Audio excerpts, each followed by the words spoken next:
welcome to the deep dive. We've got a truly intense one today. Oh, absolutely. We are covering some seriously polarizing territory. Yeah, and I want to speak directly to you, the listener, right off the bat.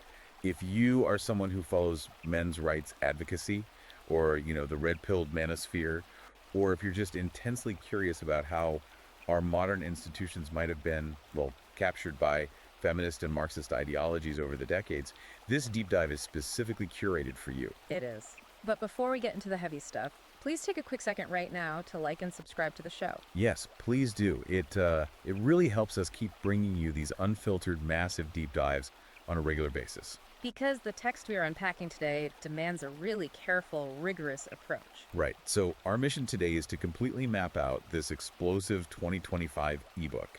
It's titled Emotional Hostages, Men Trapped by Vampiric Borderline Crybaby Women Empowered by Female-Supremacist Family Law. That is a title that does not hold back. Not at all. The author is Conrad Reicher. And look, if you want to read the full uncensored argument for yourself, you can go buy the ebook right now. It's on Amazon Kindle and Google Play Books. We always highly recommend checking out the source material directly. You need to see the data for yourself. Exactly. And you should also follow the author at Conrad Reicher on Substack, just, to engage with his broader community. But before we jump into chapter 1, we really need to set some ground rules for this conversation. Right. Let me be perfectly clear with you, the listener, before we go any further. This source material contains highly politically charged, deeply polarizing viewpoints. Very much so. Our role here is strictly analytical. We are not taking sides. We are not endorsing Reicher's viewpoints, his statistics, or sociological claims. We are just the messengers today. Exactly. Our mission is to impartially report on the content, to dissect his logical frameworks, and help you understand the specific worldview. Regardless of where you personally stand on the political spectrum, we're exploring this text as a cultural artifact. Fair enough. So let me give you the roadmap so you know exactly where we're headed. We're going to start with Reicher's core concept, this thing he calls the maternal matrix, and how he claims emotion has basically been weaponized. Which is a huge psychological framework. Huge. Then we'll move into what he terms the emotional vampire economy and his breakdown of the gynocentric legal system. From there, we'll hit institutional capture, looking at the workplace, the death of merit, and the education system. And then we dig into the history. Right, the ideological roots, the Marxist-feminist convergence, and finally we will unpack his ultimate call to action for men, which is about rebellion, walking away, and the power of male brotherhood. It's an incredibly ambitious book. He connects very intimate living room relationship arguments to global macroeconomic shifts. Yeah, he really scales it up. So let's start with his foundational premise, because right from page 1, he flips the mainstream historical narrative completely upside down. He definitely does. He argues that the feminist movement of the 20th century, it didn't actually achieve equality. He says it instituted female supremacy and built this maternal matrix. Right. The idea being that society is now structured to treat women as eternal, innocent children who need constant state protection. And on the flip side, treating men as either disposable ATMs or eternal predators. And he anchors this massive claim with a really specific, kind of staggering data point from Sweden. Yes, the 2022 Swedish government budget data. Reicher points out that Sweden spent $1.2 billion on various gender equality programs. Which is a massive number. It is. And according to his calculations, that sum is 14 times more per capita than the state spent on male suicide prevention initiatives. 14 times. Right. And he juxtaposes that financial gap with the grim reality that men account for roughly 80% of all suicides in Sweden. I mean, he literally writes in the book that the state would rather fund feminist art installations than stop men from killing themselves. It's a brutal indictment. It really is. Yeah. But how does he justify comparing those two specific things? Is he just throwing two random budget line items together to, shock the reader? Not in his framework. You have to understand how Reicher views state budgets. He sees them as explicit moral documents. Okay, so follow the money to see what the state actually values. Exactly. He uses this data to claim that institutions have fundamentally devalued male life. He's saying this isn't just bureaucratic oversight.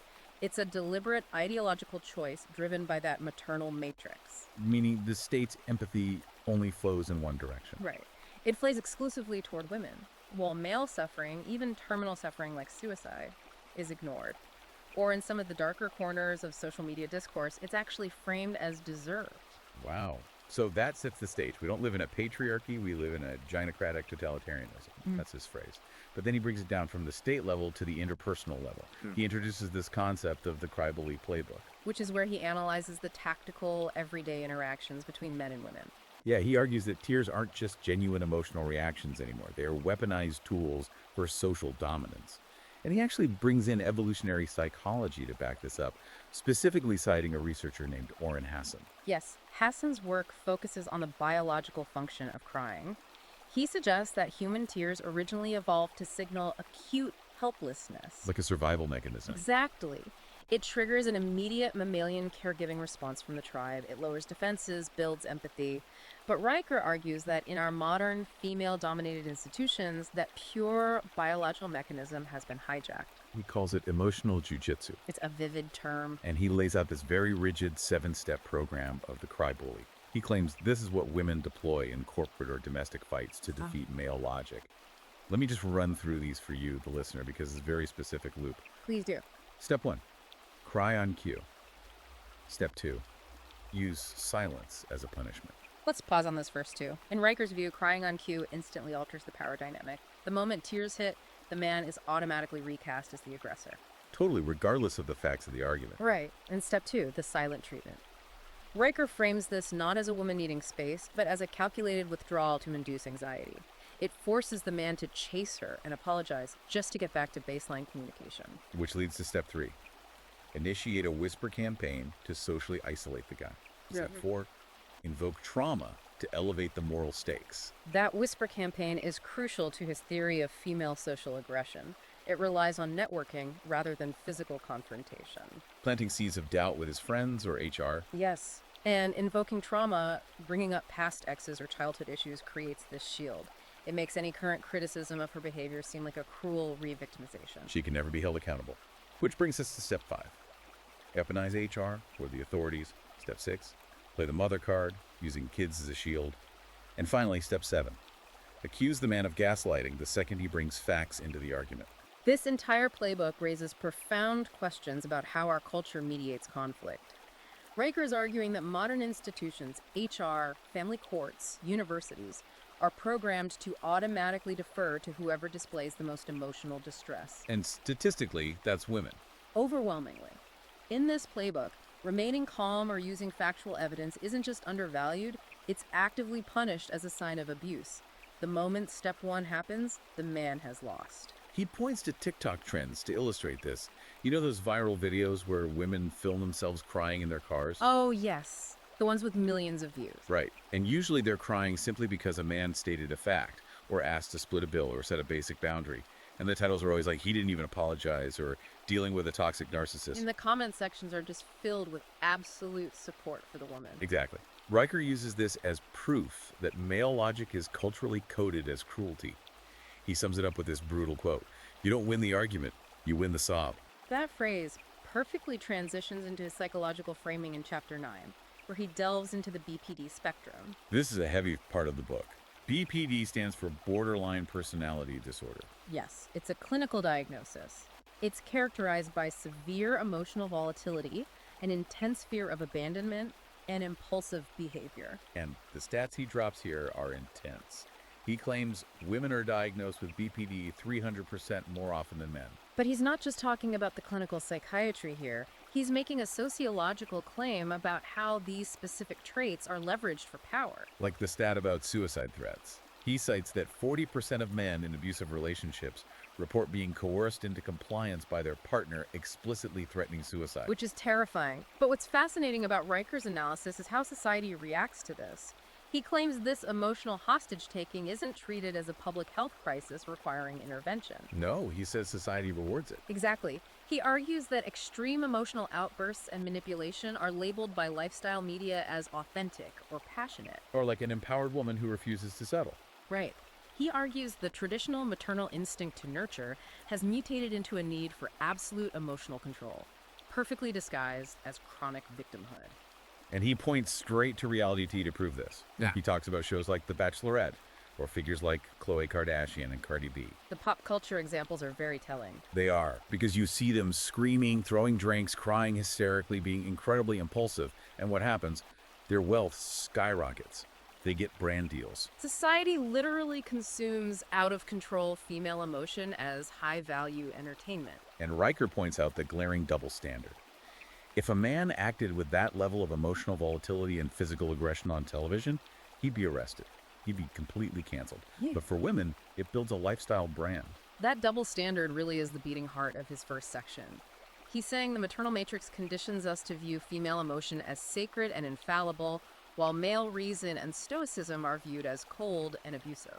And that emotional asymmetry is the foundation for the massive financial exploitation he details next. Right, the transition into the economic and legal spheres. Because if the maternal matrix dictates social interactions, what happens when you add lawyers and money to the mix?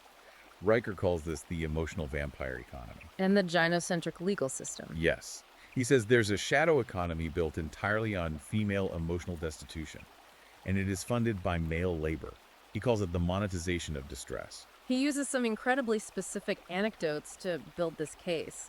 The Florida lawsuit is a prime example. Let's unpack that Florida case because the numbers are just insane. A yoga instructor sued her software developer ex-boyfriend in 2022 for $1.2 million In the basis of the lawsuit. because he allegedly failed to comfort her during a breakdown. Specifically, he didn't answer 37 text messages during a 3-hour window while he was at work. Let's do the math on that. That's a text every 4 or 5 minutes. For 3 straight hours. Now, the judge threw the case out, but Riker says the dismissal isn't the point. No, the social reaction is the point. Exactly. She went viral on TikTok talking about the lawsuit, getting millions of views with hashtags like hold him accountable and emotional abuse. Riker uses this to prove that female emotional needs have been elevated to the status of compensable legal damages in the public mind. He calls it emotional extortion with a viral marketing campaign. It's a business model for some people. He profiles this influencer he calls the Sad Girl CEO, Kayla R. She apparently makes $270,000 a year just posting highly produced sob stories about toxic men and her healing journey. And the irony he points out there is striking. It really is. She's in her early 30s, never married, no kids, yet she's monetized the narrative of male toxicity into a $250,000 salary. Her product is her own distress. He links this to what he calls parasitism with a progressivism logo. The idea that women are encouraged to make impulsive choices, and when the debt catches up, they just blame the patriarchy. Like the anecdote about the woman in Ohio. She collects $18K in welfare, lives rent-free with a boyfriend, and forces him to buy a massive lifted truck on his credit card, a debt she won't help her pay. All while taking out Klarna loans for expensive skincare and brunches in the name of self-love. Right. Riker uses her as an archetype of how the system, welfare, beta male compliance, easy credit, completely insulates her from the consequences of her actions. It's a vivid microeconomic picture. But Chapter 5 shifts to the formal legal system, specifically family court, which he views as the ultimate state enforcer of this economy. And the data he brings up here is terrifying for any guy thinking about marriage. He cites a 2020 Canadian study on divorce mediation. This study is central to his argument about legal bias. It claims that men who remain stoic, logical, and calm during high conflict mediation actually lose their cases 63% more often than men who break down and match their partner's hysteria. Let's just sit with that. Remaining calm and logical, which are traditional virtues, actively harms you in the eyes of the court. It's wild. And he pairs that with 2021 UK data showing women who display emotional distress in court are 78% more likely to win full custody, regardless of their actual financial stability or parenting history. Riker views this through a behavioral economics lens. The system is fundamentally broken if calmness is punished and hysteria is rewarded with custody and financial assets. The state is literally subsidizing emotional instability. He calls it the gynocentric legal system, operating on the dogma of believe all women, replacing objective evidence with emotional theater. And the case studies he provides are like dystopian fiction. There's the Massachusetts judge who ordered a father to pay $1,200 a month in child support, but granted him 0 visitation rights. With no abuse proven. None. The mother just said she felt anxious around him. So this guy is forced, under threat of prison, to fund a child he is legally barred from seeing. Riker calls that taxation without representation, served with a side of state-mandated emotional torture. And then there's the Texas paternity fraud case. This blew my mind. A guy was ordered to pay $53,000 in back child support for a kid that DNA conclusively proved wasn't his. The mother had lied for years. Yeah. And when he took her to court to stop paying, the judge ruled against him, saying overturning the support would be emotionally and financially damaging to the mother. The biological truth simply didn't matter. The woman's comfort overrode his right not to be defrauded. Which brings us to Riker's big synthesis of the double standard. Society gives women every right and protection with zero accountability.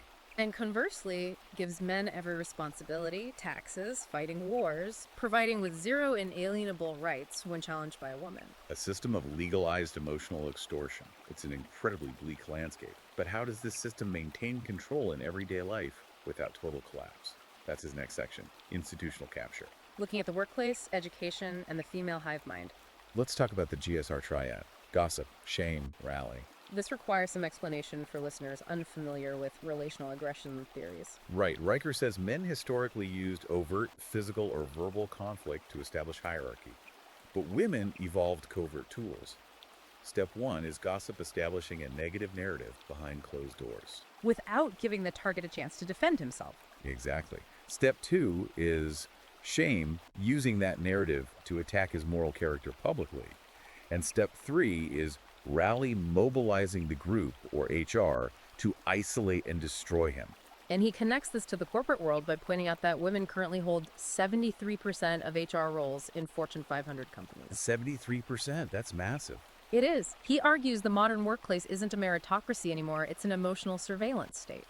The GSR triad isn't just high school behavior now, it's institutionalized policy. Right, a guy's actual job performance matters less than how his vibe makes the female HR staff feel. He gives 2 terrifying examples. The Toronto therapist. A man with 17 five-star reviews, a spotless record. And he lost his professional license permanently. Why? Because one female patient claimed he gaslit her.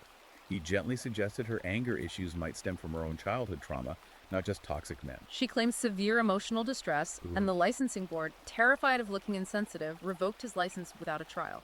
A lifetime career destroyed by one unproven claim. And then he talks about Mark, the tech engineer. Mark had a normal, non-abusive breakup with his girlfriend. But her friends retaliated. Yes. Her 3 best friends bombarded Mark's HR department with emails claiming he was emotionally unsafe and highly toxic. No actual workplace incident occurred. HR just saw the influx of female distress and fired him within 48 hours to protect company culture. And his lawyers told him he couldn't even sue, because emotional safety is now a protected imperative. Riker uses Mark to show how a man's livelihood can be erased overnight just because a few women deploy the rally tactic. Which leads to Riker's critique on the death of merit. He argues that competence and objective metrics are being replaced by emotional theater and mandatory DEI pledges. Like the senior engineer at Google. Flawless code, generated revenue, totally respected, denied a promotion. Because he refused to sign a DEI pledge that called traditional merit a racist and patriarchal construct. He wouldn't submit to the ideology, so his competence didn't matter. And Riker shows how this is rotting the legal system from the ground up, looking at LSAC data for law schools. In 2023, women made up 56% of law school applicants. But Riker points out their bar passage rates are consistently 8 to 10% lower than men's. His interpretation here is very controversial. He claims law schools are artificially lowering standards to push women through and satisfy diversity metrics at the expense of highly qualified men. And the existential danger, according to Riker, is when these women become judges and prosecutors. They bring a worldview shaped by grievance and identity politics, not blind adherence to the Constitution. They'll twist the law to achieve outcomes that feel emotionally right for women, destroying the blind scales of justice. But he says this conditioning starts way before law school. He dedicates a big chunk of the book to the educational coup, the infantilization of men starting in elementary school. He argues modern schools are designed for female compliance. Sit still, be quiet, prioritize group harmony. And he points out the ADHD stats. Diagnoses are 4 times higher in boys than girls. The medical establishment views this as a diagnostic reality, but Riker flips it. He says the natural biological state of boys' energetic physical risk-taking is now viewed as a pathology. A disease to be cured by female teachers. And male teachers are down to 24%. So boys grow up in a totally female-controlled ecosystem. Because boys act like boys, they get punished and medicated. Riker calls the mass prescription of Ritalin to boys a form of chemical castration. forcing them into a docile, feminine behavioral cage. He argues the system doesn't want strong innovators, it wants obedient subjects. It conditions men to apologize for their natural instincts. Which sets them up perfectly to be subservient beta males in the corporate world later on. Yeah. And the media reinforces this constantly. Think about that 2022 Geico commercial he mentioned. Remember the flat tire? Yeah, the guy is sweating, completely befuddled, failing to change a tire. Then a smug woman pulls up, expertly changes it in 30 seconds, looks at the camera and smirks, "Man, am I right?" Riker sees that as a relentless cultural campaign of infantilizing men, portraying them as incompetent buffoons who need female supervision just to survive. Because if men are just oversized toddlers, it subconsciously justifies the maternal matrix running everything. It's an interlocking theory of capture: media, schools, courts, workplace. But he goes deeper into the history in Section 4, the ideological roots. This is fascinating for anyone into political history. The Marxist-feminist convergence. He makes a very bold claim here. He says feminism didn't just borrow from Marxism, it morphed into it. Swapping class struggle for gender struggle. Exactly. Traditional Marxism pits the oppressed proletariat against the wealthy bourgeoisie. Riker argues that as economic Marxism failed in the West, feminism simply swapped the nouns. But all women are the oppressed proletariat, and all men, regardless of how poor they actually are the oppressive bourgeoisie. Just by virtue of being male, therefore the goal was never equality. The goal is a Marxist inversion of power. Seizing the cultural means of production. And he looks at university syllabi to prove this. 78% of U.S. gender studies programs use hardcore Marxist theorists as foundational texts. People like Foucault, Gramsci, Althusser. While only 9% of economics professors use them. By embedding this into gender studies, universities are explicitly teaching a rigid ideology of grievance. He brings up intersectionality here, arguing it's not a sociological observation, but a political weapon derived from critical race theory and the Frankfurt School. The fusion of Marx's economics and Freud's psychology, Riker calls it class struggle with pronouns. And he traces the practical start of this to Harvard in 1968. Right, the women of Radcliffe College demanding integration. But they didn't ask for blind, merit-based entrance exams. They demanded quotas. Reserve spots based purely on identity. Riker calls it Soviet-style affirmative action, the death blow to American meritocracy. And it leads to the absurd extremes we see today, like the 2023 course at UC Berkeley titled Decolonizing the Penis. Offered in the Gender and Women's Studies department. The syllabus allegedly teaches that male anatomy and masculine strength are white supremacist colonialist constructs. Riker uses that to show how a taxpayer-funded institution is officially criminalizing the fundamental biological reality of maleness. And dictates international policy, too. Look at Canada's 2022 Feminist International Assistance Policy.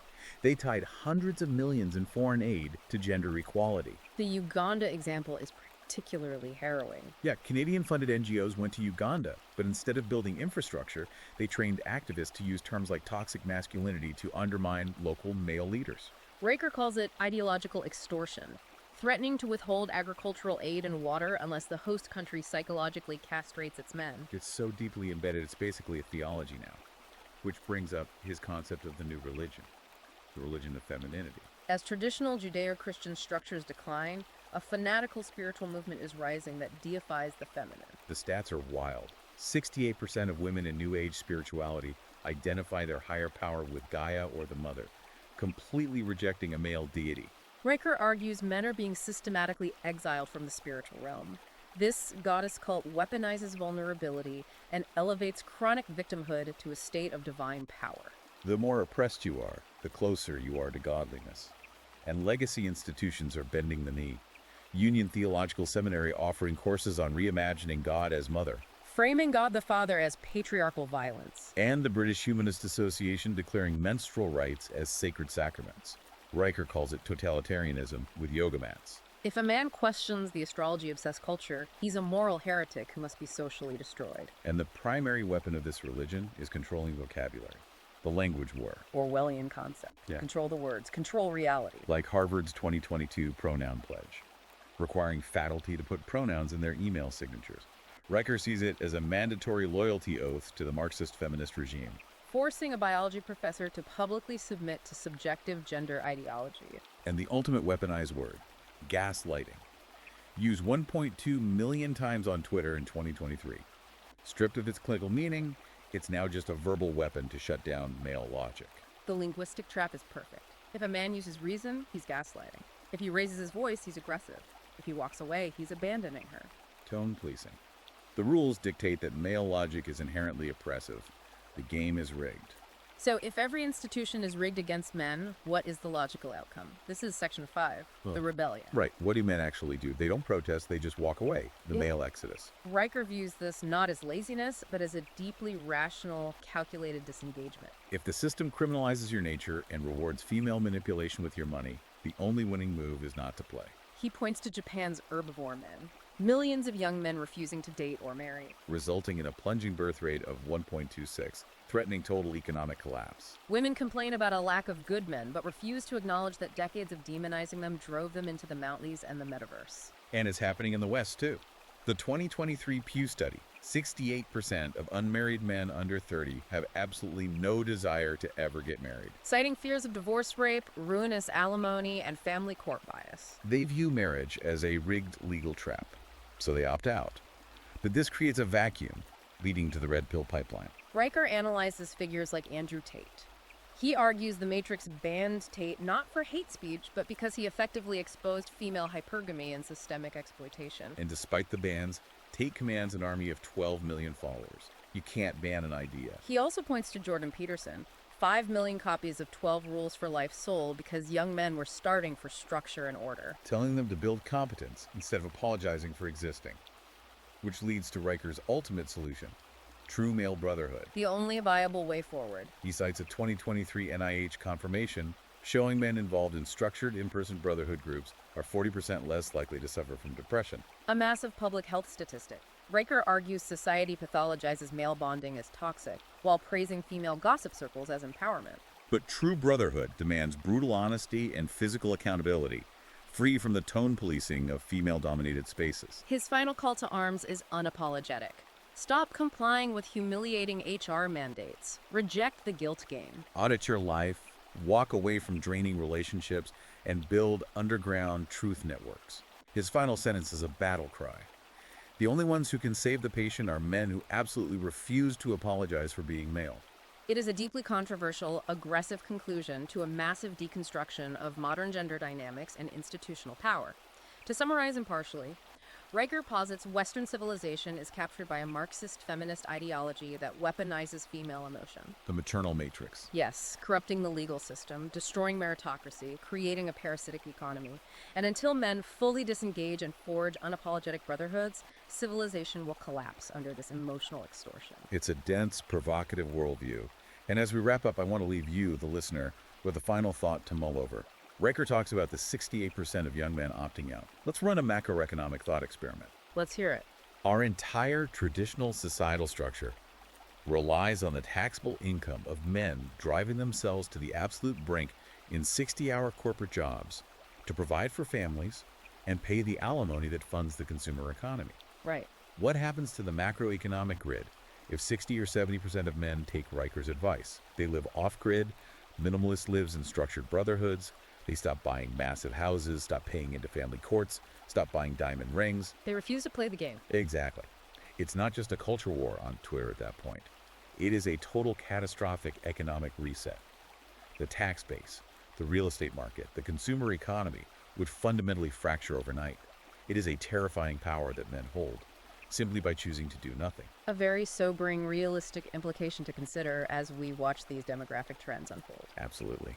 Thank you for joining us on this intense deep dive today. Please remember to like and subscribe to the show so we can keep bringing you these deep analyses. Yes, please do. And again, if you want to explore the source material and see the data we discussed, go to Amazon Kindle and Google Playbooks right now to buy the ebook Emotional Hostages.